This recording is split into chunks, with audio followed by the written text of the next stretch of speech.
Good morning, good afternoon, good evening, everyone who watches this YouTube video. Uh, I'd like to introduce myself first. My name is Brian Catraguna. I'm a 2017 batch student for Aerospace Engineering program in Bandung Institute of Technology. So right now, I'd like to present to you about technologies to reduce space debris. Alright, so this is my group. Let me introduce them first. First is Rija, Rizaldy, Luki, and Fariz. And myself, Brian. And for the student ID numbers are as follows. Alright, so first let us discuss what is actually a space debris. So space debris is basically a space junk which no longer serves a useful function. It can be a spacecraft, a launch vehicle, mission-related debris, or even a breakup of spacecraft from collisions or erosions after the breakup, uh, they become tiny pieces that can potentially harm other active satellites. So, why space debris is bad? It's bad because it can collide with other active satellites, and collision is really has a really high energy because these debris move in really fast velocities, and since in space there are no air resistance, nothing can stop them. So we need to reduce the space debris for potential hazards for newly launched satellites. So let us discuss first about the development of the space industry. So these are SIA member companies, and SIA actually stands for satellite. Hold on. This actually stands for Satellite Industry Association, and so these are basically the big players that are uh, in the satellite industry. We know some of them like SpaceNet, then Viasat, Boeing, and Artel, and many more. So this industry has actually monopolized the U.S. economy and the global U.S. economy growth, and this industry has actually reached $208 billion of revenue according to 2016 report released by the government. So the reason why there's such a sudden surge is because before 2015, 2013, there were no CubeSats. CubeSats are actually small satellites that's in the size of 10 by 10 by 10 centimeters cube. And since 2015, there are actually a sudden surge of growth in the number of satellites that are orbiting the Earth, and 53% of them, roughly 53% of them, are actually cube satellites. And this makes it harder for the space authority to manage these spacecrafts so that they wouldn't collide to each other, especially with the rising number of space junk or space debris, as you can see here. So these are the statistics for the number of space debris. So we can actually categorize them into four categories. The first one is fragmentation debris, and this actually comprises of 42% of the total space debris in the orbit right now. And then we have spacecrafts, which actually comprises of 22%, and then space mission related debris, which comprises of 19%, and lastly, it's the rocket bodies, which comprises for 17% of all the space debris. As we can see here, from the year 1957, there were actually zero number of space debris, and since the satellites were found, first satellite was found, Sputnik by the Soviet Union. more satellites are actually being launched, and since then it has increased exponentially. As we can see from the line graph, that's the brown color, we can see that there's a sudden surge of satellites in 2005, and it will keep on increasing if we don't do anything about it, and this can be really, really dangerous for upcoming satellites that are going to be launched in space. Okay, so next up, we're going to discuss the proposed solutions that are already out there in the world. So the first one is actually the Space Vulnerability Cadaster. So what is actually the Space Vulnerability Cadaster? So it's actually a framework that's developed by the space authority agencies to minimize the risk of satellites having collision with the space debris. They actually divide the orbits in the Earth around the Earth into 4 categories, which are the green, yellow, orange, and red. And they're actually based on the loads or the number of satellites that are in there. So as you can see, the load values here, there are load values and consequences. First, let's discuss the load values first. For the green one, it's actually safe because the current level is at a small number, and if it goes to the yellow one, it's the target load threshold, which is a bit higher, and then going up again to the orange one, it becomes critical and safety factor threshold, which is actually the limit in which it is safe for the spacecraft to actually orbit. And the last one is the red one, which is a critical load for collisional cascading threshold. And this is really risky for the satellites that are actually orbiting within that range.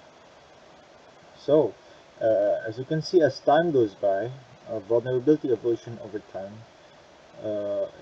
as time goes by, the green capacity is actually getting thinner if we don't do any debris mitigation. So the consequences will be the orbit loss for a number of years.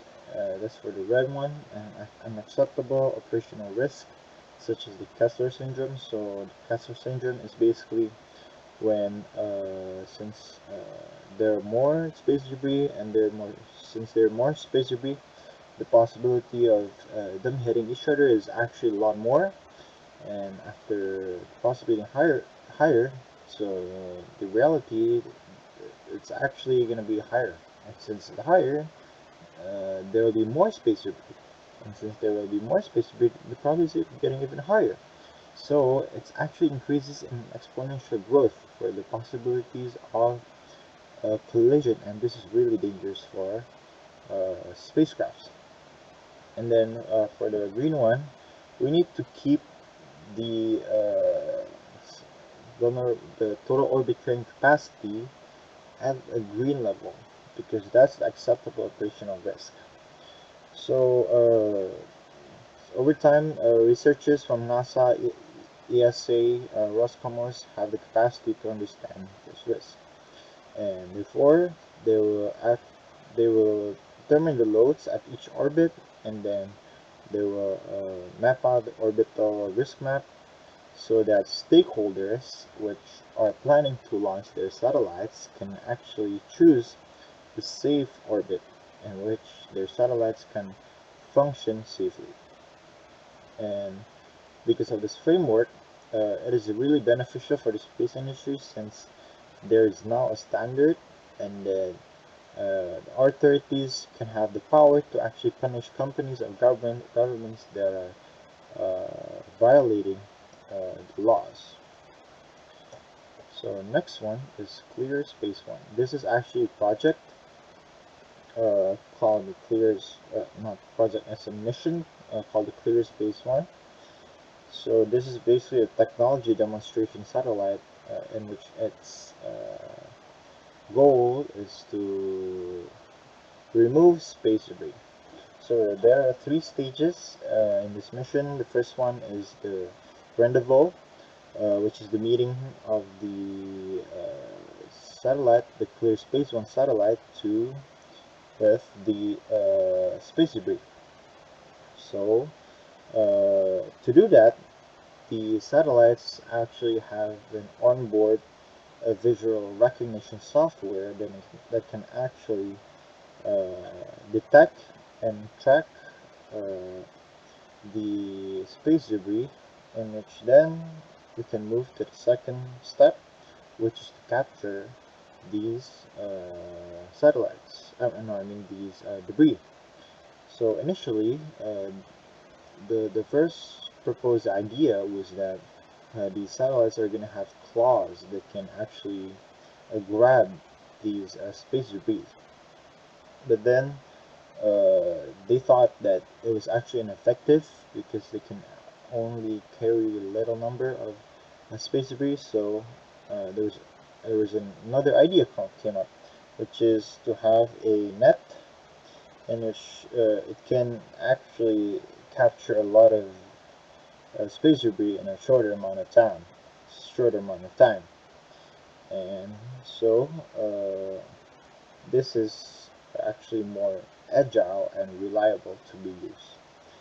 And lastly, after capturing these space debris, uh, the satellite can actually deorbit and return back to the Earth, or actually move these move these space debris. They're actually safe to be positions, such as areas where it is not dense with, filled with other satellites, such as the low Earth orbit or the geostationary orbit. So this mission is going to be prepared for launch in 2025, and is actually really good to help establish a new market for in-orbit servicing as well as debris removal. Alright, so next one, I'm gonna pass to my friend, just gonna explain another solution that has been. The next slide will be explained by me, Fariz Febianto. So the mission extension vehicles are designed to link up with a satellite that has been depleted its fuel, but is otherwise operational and thus able to continue successful operation. An alternative application would be to rescue a satellite that had been unsuccessfully launched and not fully achieved geosynchronous orbit, but still has all of its fuel and power system operational. In this case, the satellite module would ferry the client satellite to its intended geostationary orbit location and then release it to operate normally, once it had been checked out and verified as to its technical capabilities.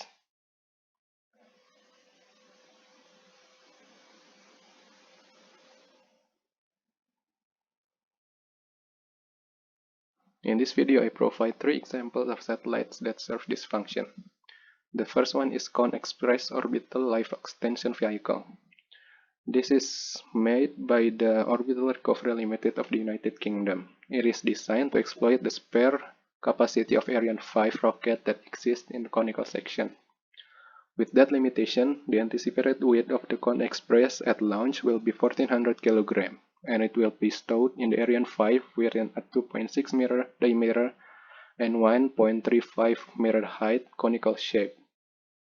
Its solar power array will generate about 4 kW of power. The current design is that the Con Express Orbital Life Extension Vehicle would extend the life of a GEO satellite by up to 12 years.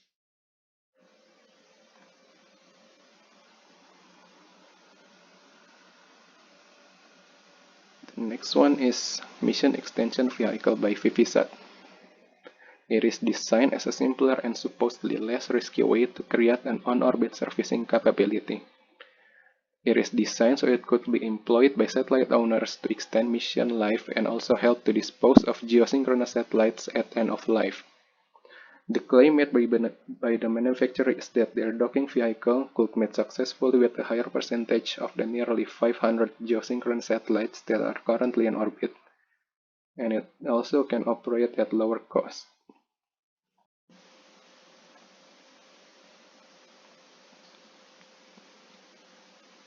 The last one is the Space Infrastructure Servicing Vehicle by MDA. It is advertised as one of the first operational capabilities to provide a robotic and docking system for a number of possible in-orbit operations. The SIS vehicle robotic arm is being designed to be used for refueling, but can also be used for many other tasks as well. It could also be for towing smaller space objects into alternative orbital location or removal of space debris from geosynchronous orbit or other tasks.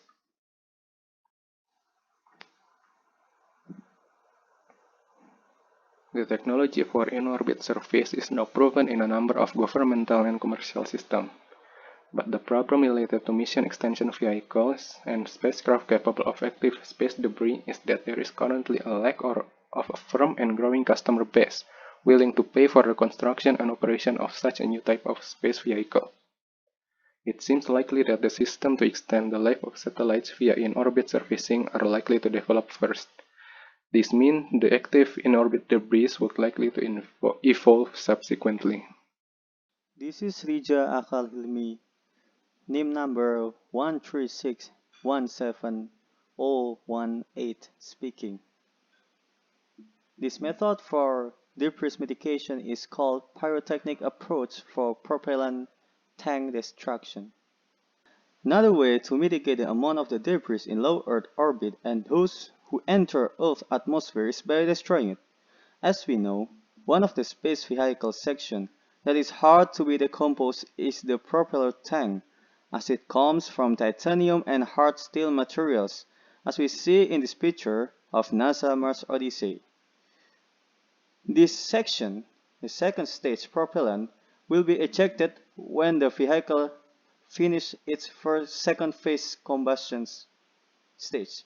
This by means the tank may be not entirely destroyed when it reaches Earth's surface because of material resistance to heat and thermodynamics load, thus creating accident probability, because we know that if these frames, this structure reach the Earth's surface, it can be very fatal because it will contact with the ground surface and the casualties will be created. To make sure that the tank debris is completely destroyed, we can install additional thermite device that will melt that structure, that titanium and steel. This is called thermocouple. This capsule is called thermocouple and the configuration can be seen below. This is the number one is the target plate and frame to be melted, because this is the shell of the tanks. And then the number two is the device's shell. The number three is the device's insulator. This is the one that insulates the heating process on the outer side of the capsule to make sure that the heating direction, the heat flux, will be into the frames. This one. And number four is the pellet of the chemical fuel of the devices. Then, how does it works? The main idea is this installed device will be turned on by a laser flux on the propellant tank after the tank has been ejected to create metal oxide with metal chemical reaction. This reaction can be seen in the left picture.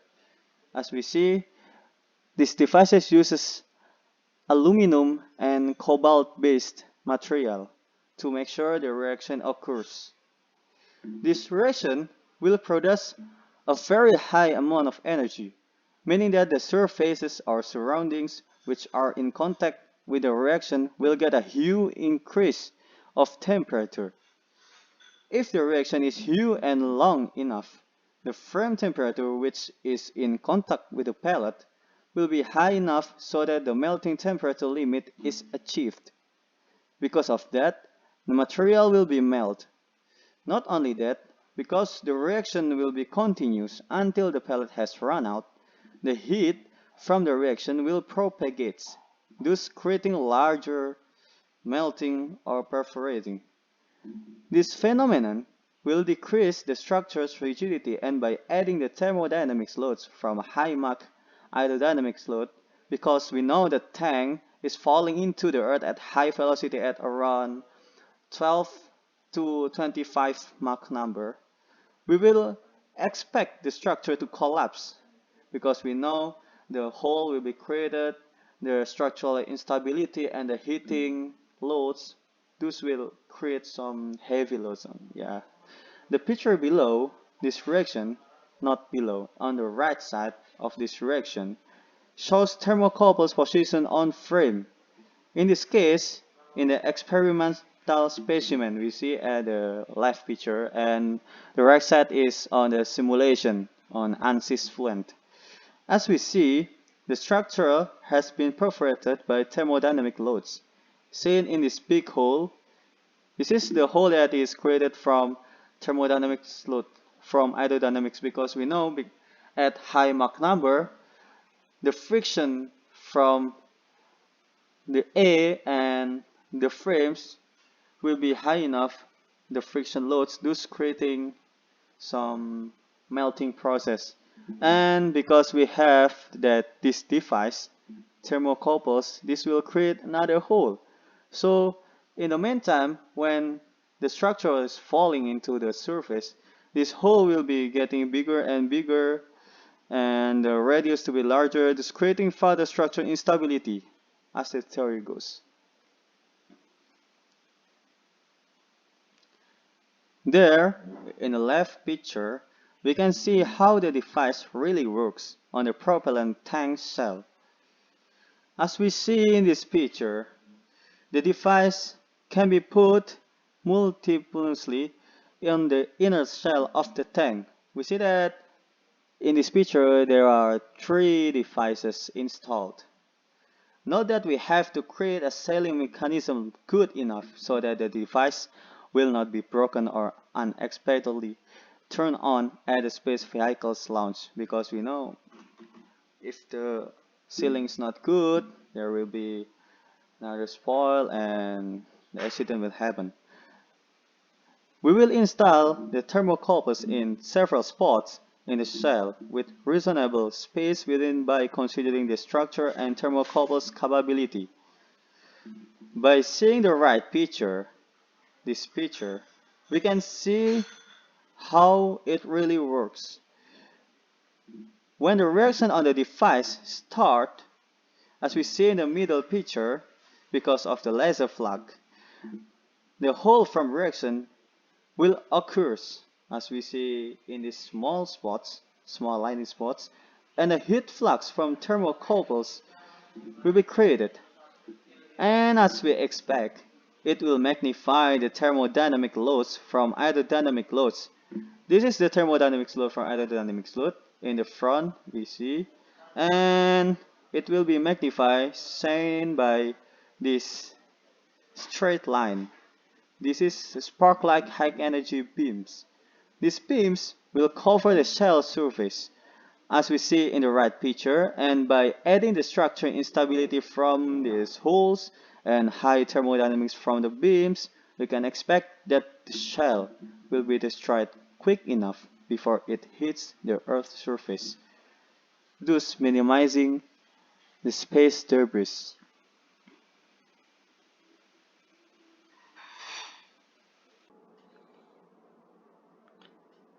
Okay, the next technology is solar sail. Solar sail, or cube sail, is created to push orbiting space debris to lower orbit or to atmosphere, so the space debris can burn there. The size of the solar sail itself is 5 meters square and weight around 3 kilograms. The cube sail is aiming altitude around 700 km to 800 km above the atmosphere and enter the sun synchronous so it can match the motion of the sun across the sky.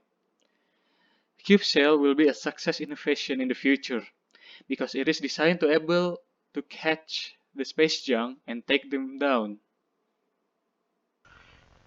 A conventional space mission these days are involving multi-stage vehicle launch system for the sake of efficiency.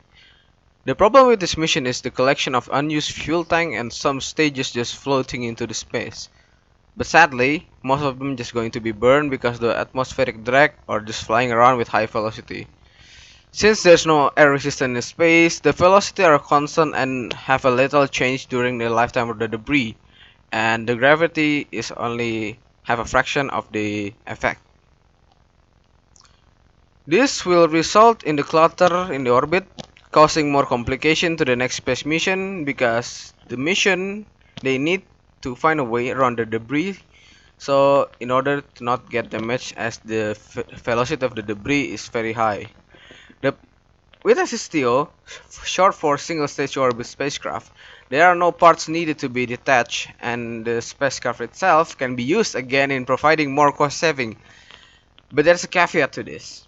The spacecraft needed to carry the whole unused weight and will rack up the efficiency of the spacecraft itself. But the cost of fuels is significantly less than building a spacecraft again from the ground out because burning in the atmosphere. Right now, the race towards efficiency is slowly getting into space, as the SpaceX company are using reusable rocket boosters, but the mission is still needed to throw some stuff into orbit, a sample like the fairing that is used to protect the cargo.